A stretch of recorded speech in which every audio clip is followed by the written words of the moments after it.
Kaardii ATM kan baankii daldala Itoophiyaa manuma keessan teessanii haaraa ajajachuu dandeessu. Akkasuma immoo yoo isin jalaa kan cabu kan miidhamu taate irra deebiidhaan ajajachuu ni dandeessan jechuudha. Bilbiluma keessanii bilbiluma harkaa qabdaniin jechuudha.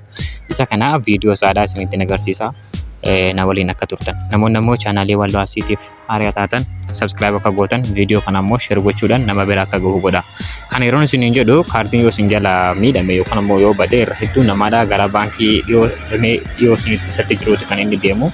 Garuu kana caalaa immoo bilbiluma keessan fayyadamtanii jechuudha.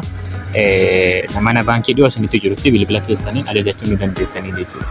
Isa kanaaf urjii 889 filannoo lamatu jira. Inni tokko karaa mobaayil baankiiti.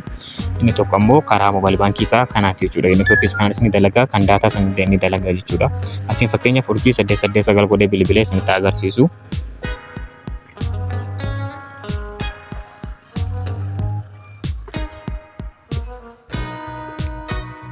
Egaa akkasitti yeroo inni isinii fide more gootanii jechuudha. Haga barreeffamaa namni isinitti agarsiisu kan agartanitti lakkoofsan more optionii yookaan immoo filannoo hedduu keessatti deemuudhaan isinitti agarsiisu.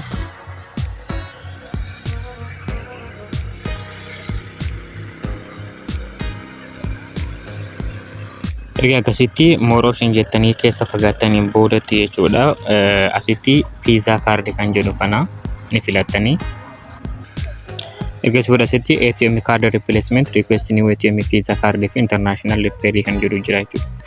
Inni kuni kan jalqabaa kun jechuudha. Kaardii ATM kan badee jiraate yoo kan badu ta'e yookaan immoo kan isin jalaa miidhamu ta'e ATM card replacement kana irratti filattan.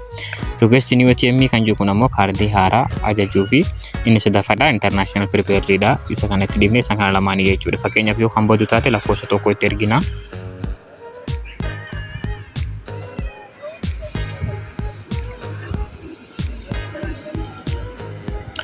Egaa waadiyaadha. Inni kuni baay'inaan wanni godhuu qabdan neetworkii barbaada. Fakkeenyaaf Visa IFB Nuuridha. Visa classic normaalii kan jiru jira. Kaardii keessan irratti hundaa'e bu'aa keessan irratti fakkeenyaaf Visa kan dhaltiin qabne yoo taate lakkoofsa tokko kan itti ergitanii. Egaa asitti maal jaa insert branches name jaa bakka kaardiin keessan sun itti isiniif ergamu jechuudha. Isa san itti ergitanii jechuudha. Asitti barreessisuudhaan jechuudha. Please insert branches name to collect this card jedha. Inni kun baay'inaan kanatti kinu rakkoo kana qaba jechuudha. Asitti maal jaa kun connection problem or invalid MMI jechuudha. Kanaaf karaa salphaa immoo inni hundarra barbaachisaa kan internetaan dalagu jechuudha. Daataa keenya bannee aappii kana jechuudha. CBE Nuur yookaan ammoo Commercial Bank of Ethiopia kan jedhu kan daataadhaan dalagu jechuudha. Mobaayil baankii isa kana keessa seennee isinitti agarsiisu daataa banuu.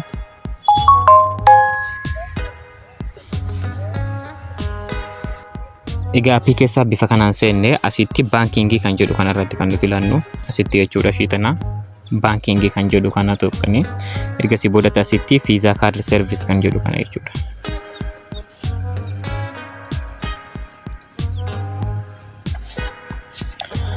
Asitti akkuma saniiti ATM card replacement request new ATM dha jechuudha. Fakkeenyaaf ATM cardin yoo kan badu taate asirra goona.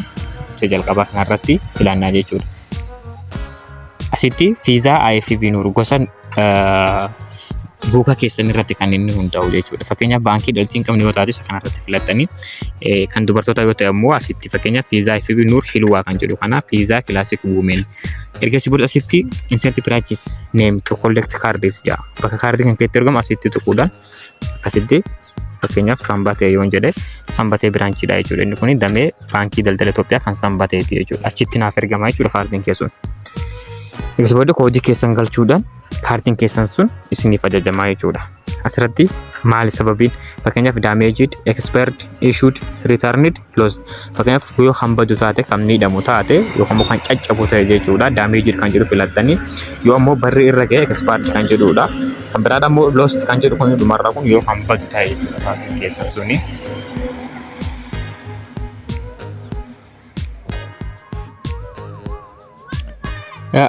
Kan biraadha immoo haaraa takka ATM kaardii hin ajajjanne yoo ta'e immoo isa kana irratti filattan. Kan lammaffaa kana request new ATM Visa kaardii kan jedhu kana tuquudhaan kaardii haaraa ajajattanii jechuudha.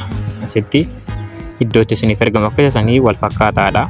Asitti fakkeenyaaf baankii kun akkasuma CBFS1 fa'aa gabaawwan damee keessan Sanbatee Egaa akkasi filattaniin boodatti koodii keessan isin gaafatanii galchitanii damee filattanii continue jettanii jechuudha. Egasii boodatti kaardiin keessan mana baankii dhiyoo isin filatan sanitti isiniif ergamaa jechuudha. Egaa bifa kanaan kaardii keessan osoo mana keessanii hin baane yookaan ammoo baankii dhiyoo isinitti jiru miilan deemtanii osoo filatannee osoo hin eegsine manuma keessan teessanii akkanatti kaardii keessan viizaa kaardii baafachuu ni dandeessanidha jechuudha. Kan baankii daldala Itoophiyaati. Galatoomaa chaanaalii kanaaf haaraa yoo taatan subscribe godhuu akka hin daganneen isiniin jedha. Nagaan naaf tura.